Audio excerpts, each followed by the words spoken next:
Hey everyone, today I'm going to be reviewing my Evo 2.0 revamp.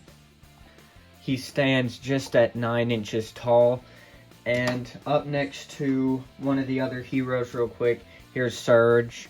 Surge is about 8 inches tall, maybe a little more like 8.5. But as you can see, I'm trying to keep the scale of the heroes very similar to where there's not really any that stand out too much, because that's how 2.0 actually was. And here's Jetbug. He's not standing up all the way, but as you can see, he's quite a bit bigger. If you'd like to see the reviews of the other 2 heroes or 2 villains in this series that I've already reviewed, the links will be in the description below. As I'm spinning him around, I'll explain to you what I'm doing on my channel right now. Right now, I'm making every single 2.0 set in my own style, so that's 10 different MOCs that I've actually already made them, but they're not all reviewed. So this is the 5th video.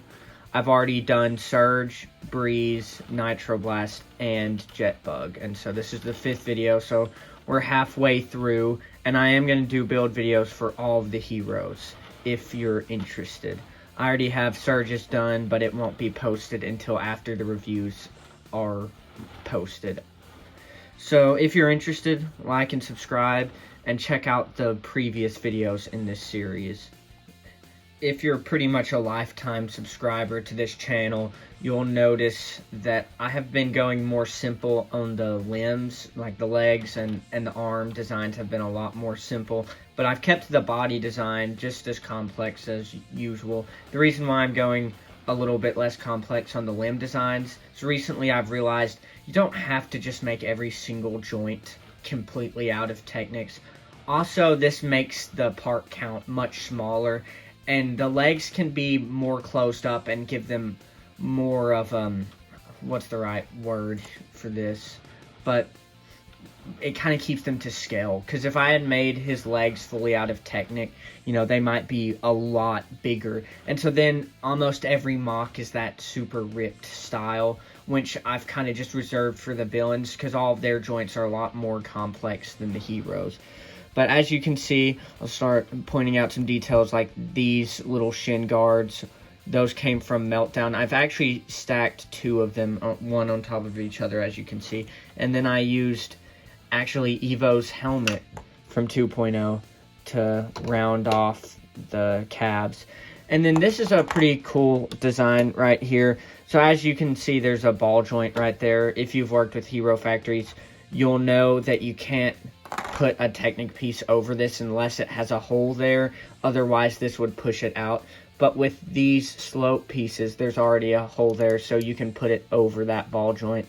And so that pretty nicely rounds off the back of the legs. There's really not anything else to point out. I mean, I put his custom armor plate from 2.0, of course, because I am trying to stay very original to the source material. The arm design is simple as well. I do like the custom weapon. Now, once we get into the later portion of this series, I really beefed up the other heroes' guns a lot more. Evo's is actually the most simple, but I think it's cool. I really see these spears kind of as missiles. That's what I always thought they were on the set, because they were in spear guns, so, you know, they can be launched off.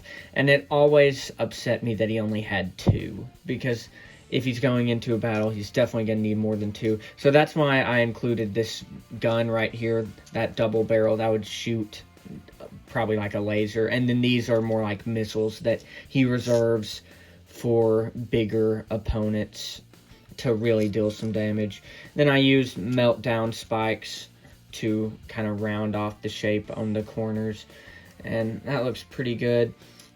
Now I guess I'll start pointing out the torso designs.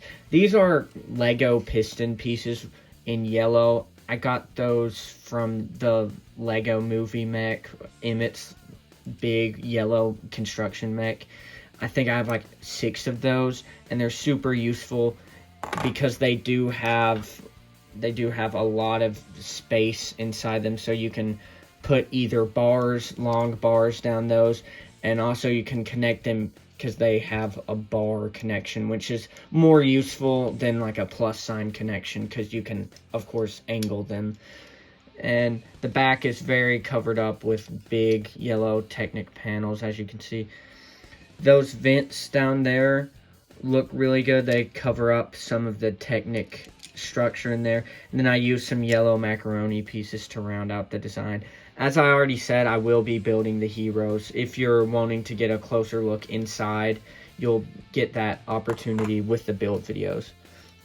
And I used XT4's head on his shoulders. I thought that looked pretty cool to give him a little bit of shoulder padding. And then I have an antenna on his back as well. That would be for communications, of course. And then I put these little dome pieces to represent tanks back there.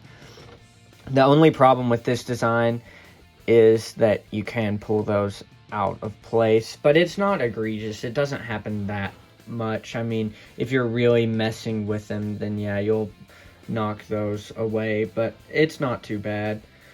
And he's very posable. I mean, just as posable as the regular Hero Factory sets, but he's built up a lot bigger. I also wanted to point something else out. This is the body that all the heroes are built off of, so all their torsos are at the exact same size. Here's what I was originally working with my old experiments. This is from about a year ago. As you can see, the body is completely built up out of Technics. And I actually made one full guy with this. I actually made an Evo with this body. And I built up the core holder. This was for Furno, of course. But I made three of these, I think. One for Stormer, Furno, and then, of course, Evo. If you'd like to see the review of Evo made with this core and using this body, there will be a link in the description as well. But I thought that might be interesting for you to see how I decided to switch to this body. Because this one is stable, but it required too many pieces, and also they stick out a little too much in the back. I really don't have anything else to say about this MOC. I thought I would put him and Surge back to back just so you can see a glimpse of what it'll be like once I have all 6 heroes assembled and all 4 villains.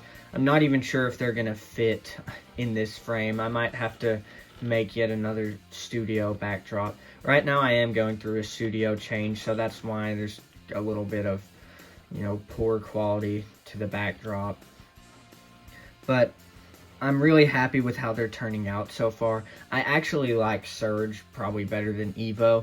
I think he might better represent his set, his source material. I think he looks better, just in my opinion. But tell me what you think in the comments below. And as always, thanks for watching. Please like and subscribe and check out some of my other videos.